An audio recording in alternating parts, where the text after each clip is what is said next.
50% కన్జర్వేటర్లో ఆయిల్ని ఫిలప్ చేయాలి. సో ఈ విధంగా ట్రాన్స్ఫర్ ఆయిల్ మీద ఎక్కువ శ్రద్ధ తీసుకోవాలి. ఎందుకంటే టెంపరేచర్ కనుక పెరిగితే, ట్రాన్స్ఫార్మర్ లోపల టెంపరేచర్ పెరిగితే ఇన్సులేషన్ వాల్యూ పడిపోతుంటుంది. ఇన్సులేషన్ వాల్యూ పడిపోతుంది అంటే ట్రాన్స్ఫార్మర్ లైఫ్ తగ్గిపోతుందని అర్థం. కనుక ఇన్సులేషన్ లెవెల్ పడిపోకుండా చూడాలి అంటే ట్రాన్స్ఫార్మర్లో టెంపరేచర్ పెరగకుండా చూడాలి.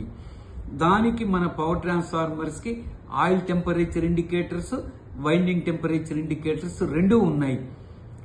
So every hour readings monitor చేస్తుండాలి. టెంపరేచర్ పెరుగుతుంటే ఏం జాగ్రత్తలు తీసుకోవాలో అవి తీసుకోవాలి. ముఖ్యంగా ఏం జాగ్రత్తలు అంటే కూలింగ్ అరేంజ్ చేయాలి. దానికి ఫ్యాన్స్ ఉంటే ఫ్యాన్స్ ఆన్ చేయాలి. ఒకవేళ ఆ ట్రాన్స్ఫార్మర్కి ఫ్యాన్స్ లేకపోతే ఎక్స్టర్నల్ గా పెడస్టల్ ఫ్యాన్స్ తీసుకొచ్చి ఆ ట్రాన్స్ఫార్మర్ ముందు అరేంజ్ చేస్తే కూడా టెంపరేచర్ కంట్రోల్ అవుతుంది. ఇట్లా ఎన్ని చేసినా కంట్రోల్ కాకపోతే ఫైనల్ గా లోడ్ తగ్గించాలి. ముందే టెంపరేచర్ పెరగగానే లోడ్ తగ్గించేయకూడదు. ఎందుకంటే లోడ్ తగ్గిస్తుంటే మన రెవెన్యూ తగ్గిపోతుంటుంది. కనుక ఎప్పుడు ముందు లోడ్ తగ్గించడం అనేది చేయకూడదు. మిగిలిన అన్ని చేసి అది సక్సెస్ అవ్వకపోతే అప్పుడు లోడ్ తగ్గించుకోవాలి.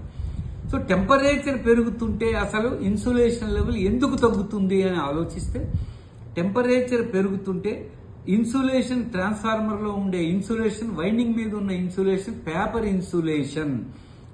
ఇన్సులేషన్ అది హైగ్రోస్కోపిక్ మెటీరియల్. హైగ్రోస్కోపిక్ మెటీరియల్ అంటే ఏంటంటే పక్కన మాయిశ్చర్ కనుక ఉంటే, ఆయిల్లో మాయిశ్చర్ అది ఉంటే ఆ మాయిశ్చర్ ని పీల్చుకునే గుణం ఉన్నదాన్ని హైగ్రోస్కోపిక్ మెటీరియల్ అంటారు. So paper insulation hygroscopic material కాబట్టి మాయిశ్చర్ ఉంటే మాయిశ్చర్ ని పీల్చుకొని ఇన్సులేషన్ లెవెల్ పడిపోతుంది. ట్రాన్స్ఫార్మర్ లో టెంపరేచర్ పెరుగుతోంది అంటే దాని మాయిశ్చర్ అబ్జార్బింగ్ కెపాసిటీ పెరుగుతుందని అర్థం.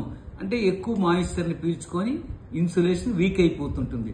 ఇంకా ట్రాన్స్ఫార్మర్ టెంపరేచర్ పెరిగిపోతుంది అంటే ఆక్సిడేషన్ జరుగుతుంది. ఆక్సిడేషన్ అంటే యాసిడ్స్ ఫార్మ్ అవడం. ట్రాన్స్ఫార్మర్ ఆయిల్లో యాసిడ్స్ ఉండకూడదు. యాసిడ్స్ ఉంటే దాని సాల్యుబిలిటీ ఇంకా పెరుగుతుంది. అంటే అబ్జార్బింగ్ కెపాసిటీ ఇంకా ఫాస్ట్ గా పెరిగి మాయిశ్చర్ ని అబ్జార్బ్ చేసుకుంటుంది. కనుక ఇన్సులేషన్ లెవెల్ పడిపోతుంది.